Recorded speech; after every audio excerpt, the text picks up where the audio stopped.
안녕하세요. 김영준의 야구야구 김영준입니다. 내일 류현진 선수가 LA 에인절스를 상대로 시즌 10승에 도전합니다. 그동안 류현진 선수는 에인절스를 상대로 상당히 잘해왔는데요. 2013년에 첫 번째 완봉승의 상대도 에인절스였고요. 2014년에도 7이닝 무실점 호투를 했습니다. 2017년에 2실점 경기를 하긴 했지만 3경기에서 2승 평균자책 0.83을 기록하면서 완벽한 피칭 내용을 선보였고요. 특히 그 3경기에서 21과 3분의 2이닝을 던지면서 볼넷이 2개, 탈삼진이 19개였으니까 마치 최근에 던지고 있는 것처럼 그동안 에인절스를 상대해 왔습니다. 에인절스에도 물론 좋은 타자가 많습니다. 엘버트 푸올스도 있고 오타니가 출전할 수 있을지는 한번 지켜봐야겠습니다만 최근에 홈런포 가동을 많이 하고 있죠. 토미 라스텔라도 홈런을 많이 때려내고 있고요. 하지만 에인절스를 대표하는 타자는 역시 마이크 트라웃이죠. 트라웃은 2012년 메이저리그 풀타임 첫 시즌을 치른 이후 지난 7년 동안 6시즌에서 MVP 1위 또는 2위를 했던 그야말로 전설을 써내려가고 있는 현역 최고의 타자라고 할 수 있습니다. 재밌는 건 그동안 류현진 선수가 트라웃 상대를 정말 잘했어요. 현역 투수 중에 트라웃을 상대로 7타수 이상 무피안타 투수가 5명인데요. 그 중에서도 볼넷도 내주지 않은, 출루를 한 번도 허용하지 않은 투수는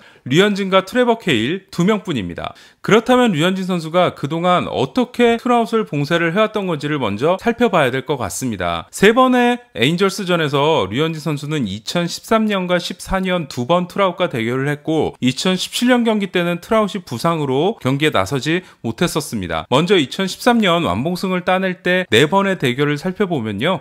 첫 번째 1회 1사 주자 없는 상황에서 트라웃을 만나게 됩니다. 류현진 선수는 트라웃을 상대로 초구 2구 모두 빠른 볼을 던집니다. 원볼 원스트라이크 상황에서 슬라이더를 몸쪽으로 높게 붙여주는데요. 마치 요즘에 류현진 선수가 커터를 가지고 우타자 몸쪽으로 붙이는 것과 비슷한 형태의 공을 던졌습니다. 그리고 나서 4구 5구가 빠른 볼이 모두 볼이 되죠. 풀카운트 상황에서 6구째가 상당히 좋았습니다. 트라웃의 약점인 코스로 들어가면서 파울이 됐고 7구도 거의 비슷한 곳에 이 로케이션을 찍어주면서 결국 마이크 트라웃은 우익수 플라이볼로 물러나게 됩니다.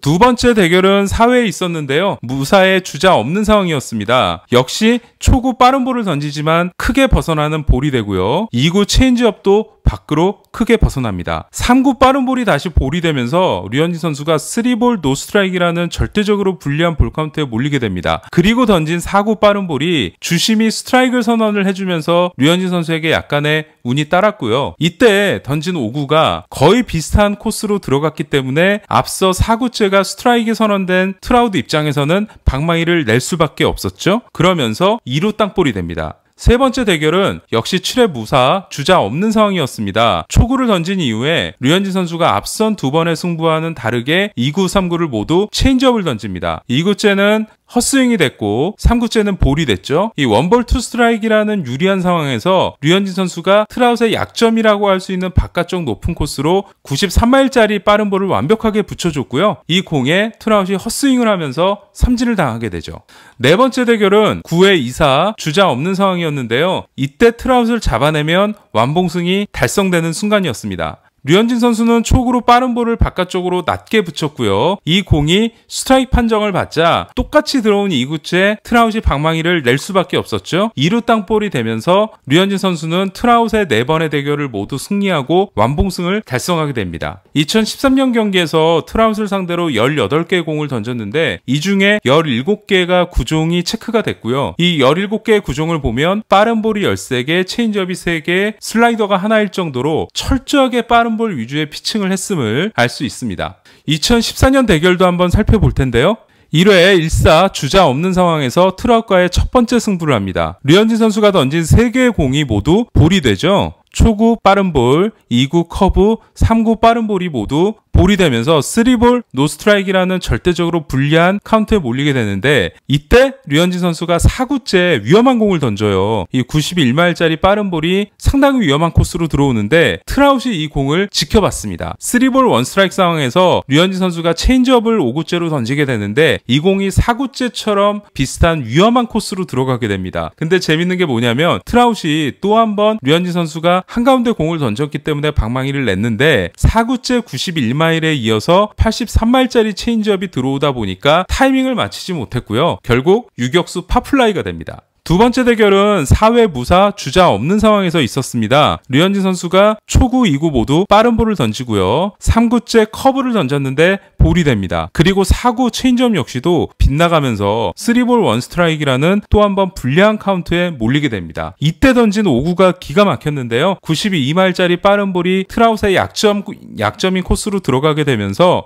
풀카운트로 몰고 갔고요. 그리고 6구째 공을 완벽하게 바깥쪽에 보더라인에 붙여주면서 트라우스이 방망이를 돌렸지만 헛스윙 삼진을 당하게 되죠. 세 번째 대결은 6회 1사 1루에서 있었습니다. 처음으로 트라우드 앞에 주자가 있는 상황이었는데요. 류현진 선수가 7번째 대결 만에 처음으로 트라우스에게 초구로 빠른 볼이 아닌 변화구, 체인지업을 던지게 됩니다. 2구째 던진 커브는 존안에 들어온 공이었지만 주심이 볼을 선언을 하게 되고요. 3구째 몸쪽으로 붙인 빠른 볼도 빠지게 됩니다. 투볼 원스트라이크 상황에서 류현진 선수가 4구째 93마일짜리 빠른 볼을 던지는데 이게 트라우스이 좋아하는 코스로 공이 갔거든요. 하지만 역시 타이밍이 제대로 만들어지지 못하면서 트라우스이 3루 땅볼로 물러나게 되죠. 이 7번의 승부에서 어느 정도의 패턴이 읽히죠. 류현진 선수는 체인지업보다는 빠른 볼 위주의 피칭을 했고 트라우스이 약한 코스로 공략을 해 들어가는데 중점을 둔 피칭을 했어요. 중요한 점 중에 하나는 7번 중에 6번이 주자가 없는 상황에서의 승부였고 나머지 한 번도 1사 1루 득점권 상황이 아니었거든요. 그렇기 때문에 내일 류현진 선수는